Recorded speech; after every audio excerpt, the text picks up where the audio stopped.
Hi friends, welcome back to my YouTube channel. എൻ്റെ YouTube ചാനലിലേക്ക് എല്ലാവർക്കും സ്വാഗതം.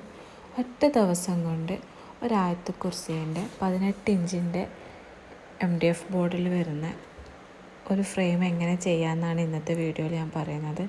അത് ഒറ്റ ദിവസം കൊണ്ടാണ് ഞാൻ ഈ വർക്ക് ഫുൾ കംപ്ലീറ്റ് ചെയ്യുന്നത്. ഇപ്പം മോർണിംഗ് ഒരു 10 o'clock ആയിട്ടുണ്ട്. 10 o'clock ഞാൻ വർക്ക് സ്റ്റാർട്ട് ചെയ്യുന്നത്. കറക്റ്റ് AM 10 o'clock ഞാൻ വർക്ക് സ്റ്റാർട്ട് ചെയ്യുന്നത്. ആദ്യം ഞാൻ ബേസ് കോട്ടായിട്ട് വൈറ്റ് പെയിൻ്റ് അടിച്ചിട്ടുണ്ട്. എൻ്റെ അടുത്ത് അവൈലബിൾ ആയിട്ടുണ്ടായ അതൊരു മെറ്റാലിക് ഷെയ്ഡ് വരുന്നൊരു പെയിൻ്റാണ് ഞാൻ ആദ്യം അടിച്ചു കൊടുത്തിട്ടുള്ളത്. പിന്നെ നമ്മൾ റെസിൻ മിക്സ് ചെയ്ത് അതിൽ പേൾ വൈറ്റ് ആണ് ഞാൻ മിക്സ് ചെയ്യുന്നുള്ളത്. ഈ വർക്കിൽ യൂസ് ചെയ്ത സാധനങ്ങളെല്ലാം എൻ്റെ ഷോപ്പിൽ തന്നെയുള്ള സാധനങ്ങളാണ്. ഷംസ ആർട്ട് ആൻഡ് ക്രാഫ്റ്റിൽ റെസിൻ്റെ ഓൾ ഐറ്റംസ് സെയിൽ ചെയ്യുന്നുണ്ട്. ഞാൻ താഴെ വാട്സപ്പ് നമ്പർ കൊടുക്കാം, വേണ്ടവർ മെസ്സേജ് അയച്ചാൽ മതി. റെസിൻ ആർട്ടിൻ്റെ ഓൾ പ്രോഡക്റ്റ് സെയിൽ ചെയ്യുന്നുണ്ട്. അതുപോലെ തന്നെ റെസിൻ ആർട്ടിൻ്റെ ഓൺലൈൻ വർക്ക്ഷോപ്പ് ക്ലാസ്സും ഞാൻ എടുക്കുന്നതാണ്. ആദ്യം ഞാൻ പേൾ വൈറ്റ് പിഗ്മെൻറ്റ് ആഡ് ചെയ്ത് പിന്നെ മെറ്റാലിക് ഷെയ്ഡിൽ വരുന്ന പിഗ്മെൻറ്റും ആഡ് ചെയ്തിട്ടുണ്ട്. ആദ്യം ബേസ് കോട്ടൊക്കെ ഫുള്ള് കംപ്ലീറ്റ് ഒഴിച്ച് വെച്ച് പിന്നെ രാത്രിയാണ് ഞാൻ സെക്കൻഡ് കോട്ട് ഒഴിച്ച് അപ്പം തന്നെ ഫൈനൽ കോട്ടും ചെയ്ത് ഫിനിഷ് ചെയ്തതാണ് കേട്ടോ. അത് ഞാനൊന്ന് എന്താ പറയണ്ടേ, മെറ്റാലിക് കളറും ആ ഒരു പേൾ വൈറ്റും കൂടെ ഒന്ന് ജസ്റ്റ് മിക്സ് ചെയ്തതാണ് ഇപ്പോൾ കണ്ടത്.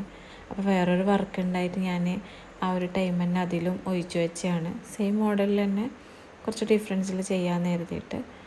അപ്പം അത് രാവിലെ ഒഴിച്ച് വെച്ച് പിന്നെ 12 മണിക്കൂർ കഴിഞ്ഞതിന് ശേഷം 12 മണിക്കൂർ ആയിട്ടുണ്ടാവില്ല, രാവിലെ 10 മണിക്ക് ഒഴിച്ചിട്ട് രാത്രി ഒരു 12 മണിക്കൂർ തന്നെ, ഒരു 10 മണി ആകുന്ന സമയത്ത് ഞാൻ സെക്കൻഡ് കോട്ട് ഒഴിക്കാൻ വന്നിട്ടുണ്ട്. വലിയ സ്റ്റോണിൻ്റെ കൂടെ ചെറിയ സ്മോൾ സ്റ്റോണും കൂടെ ആഡ് ചെയ്തിട്ടാണ് ഉള്ളത്. അപ്പം ചെറുതും വലുതാവുമ്പോൾ നല്ല ഒരു രസമുണ്ട്. എനിക്ക് ഈ പ്ലെയിൻ സ്റ്റോൺ എനിക്ക് ഭയങ്കര ഇഷ്ടമാണ്. എന്തുകൊണ്ടെന്ന് വെച്ച് കഴിഞ്ഞാൽ അതിന് വേറൊരു കളർ ആഡ് ചെയ്യുമ്പോൾ റിഫ്ലക്റ്റ് ആകുന്നൊരു ടൈപ്പുള്ള സ്റ്റോണാണ്. എല്ലാ സ്റ്റോണും നമ്മളടുത്ത് അവൈലബിൾ ആണ്. നമ്മൾ ഇങ്ങനത്തെ എല്ലാം വർക്കിന് നല്ല സ്റ്റോൺസൊക്കെ ഇടുമ്പോഴാണ് ഒരു ഹൈലൈറ്റ് വരുന്നത്. പിന്നെ അതിൻ്റെ കൂടെ ഗോൾഡൻ കളർ സ്റ്റോണും ആഡ് ചെയ്യുന്നുണ്ട്.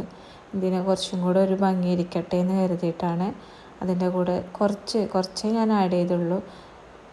അതൊരു വേറെ ഒരു ടെക്സ്ചർ ആവാൻ വേണ്ടിയിട്ട് മാത്രമാണ് ഞാൻ അതിൻ്റെ കൂടെ ആഡ് ചെയ്തിട്ടുള്ളത്. പിന്നെ നമ്മൾ മെയിൻ താരം ഗോൾഡൻ ഫ്ലേക്സ് ഇല്ലാത്ത കളിയില്ലല്ലോ. എനിക്ക് ഭയങ്കര ഇഷ്ടമാണ് ഗോൾഡൻ ഫ്ലേക്സ്. അതിടുമ്പോൾ വേറെ തന്നെ ഒരു ഭംഗി നമ്മുടെ വർക്കിന് കാണുന്നതുകൊണ്ടാണ് ഞാൻ ഗോൾഡൻ ഫ്ലേക്സ് ഇടൽ. ഗോൾഡൻ ഫ്ലേക്സിൻ്റെ 2-3 ടൈപ്പ്